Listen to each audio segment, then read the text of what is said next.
and welcome back to my channel. The sun's shining. I got hold of this masses of fresh methi. I'm making a beetroot methi paratha. It's going to be amazing. So I've got two things to prepare. One is fenugreek methi and one is the beetroot. So I'm going to start with the methi so that while it's cooking I can prepare the beetroot. And not only am I going to make parathas, I want to make the whole meal. So I'm going to make a really nice thick raita to go with the parathas. So yeah, so then I don't need anything else to go with the meal. As always, you know the drill. Before I start cooking, don't forget to subscribe and hit the bell button so you don't miss out on any of the recipes. Let's get cooking. So I need to start with the potatoes. I've got 3 medium-sized potatoes. I'm going to peel and then chop them into like small 1 centimeter pieces because that way it'll cook quick, and also I'm going to mash it all later. So I just need small pieces of 3 any good all-rounder potatoes. By now you'll know I like to use red because they are great all-rounders and they go perfectly in Indian food.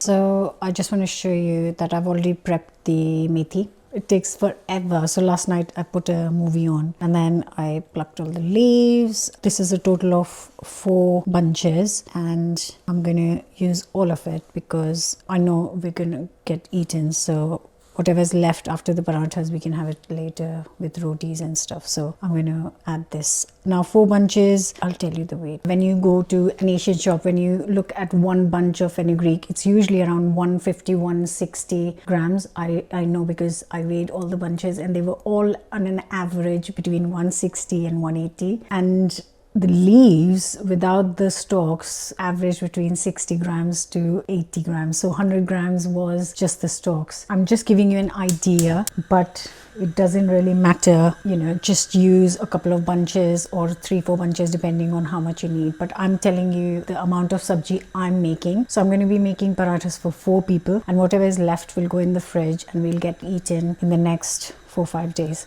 So nice hot pan, potatoes are ready, fenugreek's ready. So nice hot pan, a couple of tablespoons of oil goes in. Just gonna add the potatoes first. And now all the leaves. They're already washed. I washed and put them on the kitchen towel.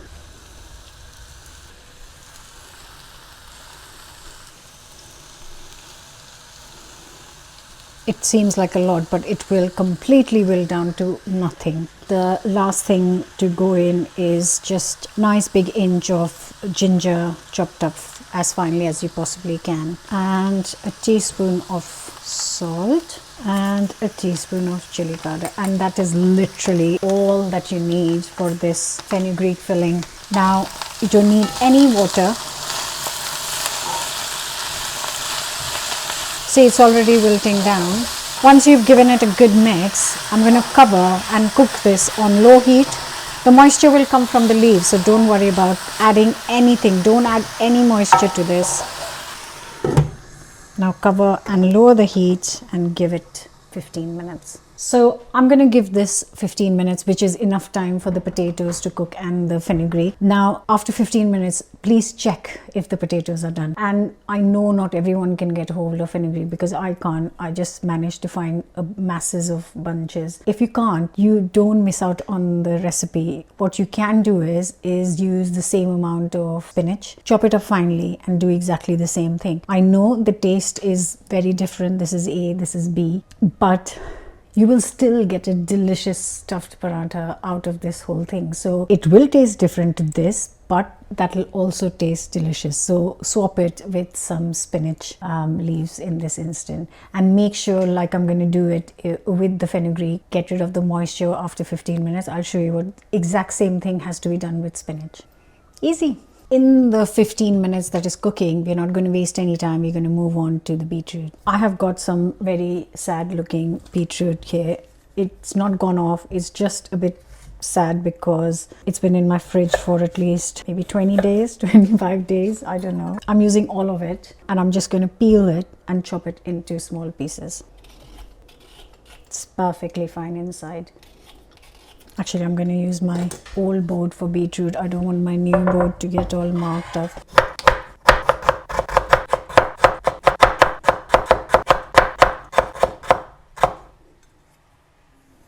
So nice hot pan for the beetroot, a couple of tablespoons of oil, a teaspoon of cumin seeds. Let them sizzle up first, and then another inch piece of ginger finely chopped.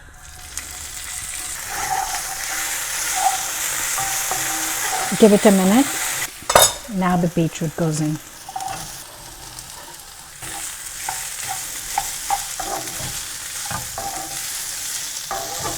Just 2 tablespoons of water.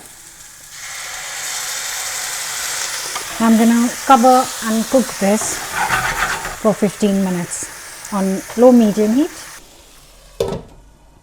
So that's cooking for 15 minutes, that's cooking for 15 minutes, and then once I'll show you when they are done. So it's been 15 minutes exactly. The potatoes are definitely done because as I'm stirring it, they are breaking apart, which is exactly what we want, and there is no moisture left, which is exactly what we want. So what I'm going to do is to just check. Yeah, I am going to transfer this to a wider plate so that it can cool down and it will be easier to fill and stuff once it's at slightly at cooler room temperature-ish. Let me transfer it now.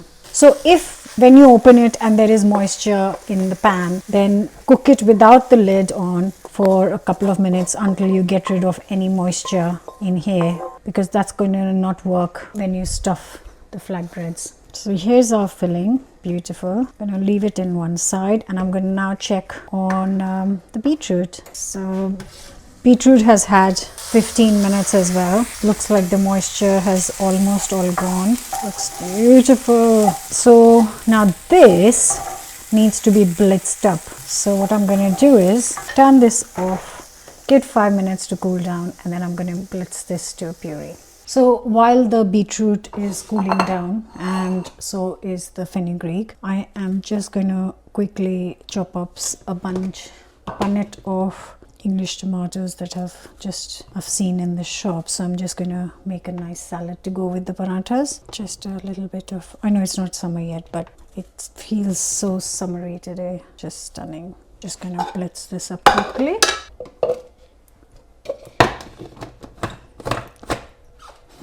I might just need a splash of water in this, so just a couple of tablespoons. Not much at all.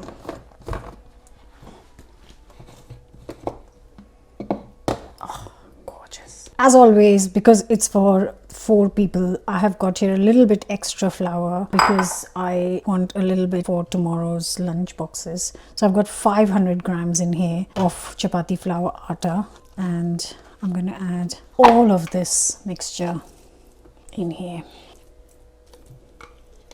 And before I add anything to this, I'm going to make sure that I mix it up well, so I add the water accordingly. You can just half the recipe, but if you make the dough will last in the fridge for a good 4 to 5 days. And as always, when I'm making flatbreads, I add little water at a time. You never add all water together.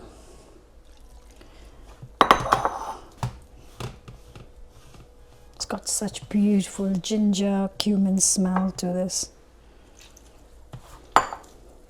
So I use 260 ml of water, but you might not need that much because your beetroot might be more juicy or your flour might need more water. So add a little and stop when you've got a nice soft dough like this. And what I'm going to do is cover and let it rest for a good 15 minutes. That's enough time for me to do some washing up.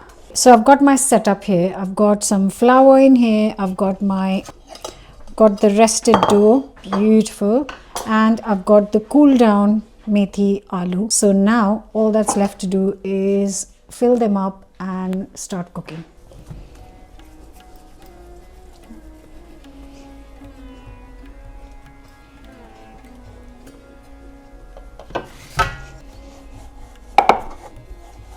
Like a 3-4 inch circle, and then we've got our lovely methi aloo. So make sure you mash it up a little bit. That's why you need no moisture, and that's why you need the potatoes to be nicely cooked.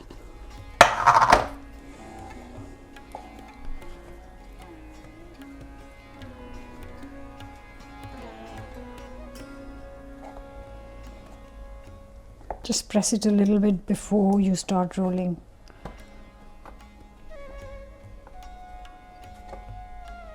This just helps rolling the paratha evenly. And this, when cooked, will be the best bit. Nice hot pan. On goes the paratha. Give it a couple of minutes each side. So you can see it's slightly cooking, and I'm going to give it a couple of minutes on that side too. So basically you cook on both sides till for a couple of minutes till it gets a bit cooked, and then you add just a little bit of oil. If you add oil first, then it soaks up more oil. This way it uses less oil. It's so healthy. You can just serve them as it is, like chapatis, like not with oil, just dry parathas. That is also fine, but obviously it tastes much better if you add and cook with a little bit of oil.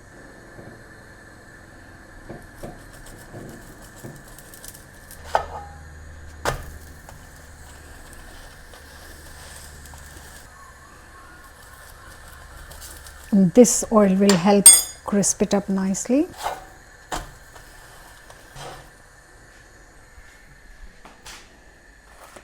Now for the raita, I've got like half a cucumber here. I'm just gonna grate this. You can strain the extra moisture out, but I need a little bit of water to make the yogurt flowy, so I'm gonna keep that moisture in the raita. I'm gonna add a quarter teaspoon of salt. This is I dry roasted at home and crushed the cumin seeds. Good half a teaspoon of that. Smells insane. And to this you can add 200 to 300 grams of Greek yogurt, because I want like a thick raita, and that's why I kept the moisture in the cucumber, because otherwise the Greek yogurt is quite thick. But yeah, you can use natural yogurt as well. It smells just so good, and it will go perfectly with our parathas. Beautiful. So there is your beetroot methi paratha with a delicious raita to go with it.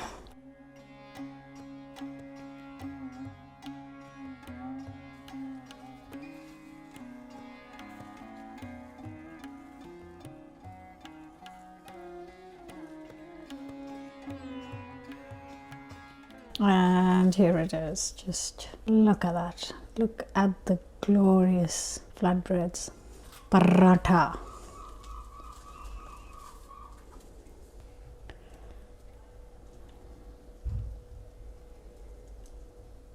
And here it is. It does smell insanely delicious, and I can't wait to eat. That's so good. I can eat this every day. The bitterness from the fenugreek and the lovely cumin, ginger, lots of ginger. It's so good. Absolutely delicious. It's great for picnics, lunch boxes, you name it. Cold weather, hot weather, whatever you do, don't forget to try this. Let me know your thoughts. Like, share, comment, subscribe, and I'll see you back here for another new recipe very, very soon. Bye for now. You know what this needs? A cup of chai.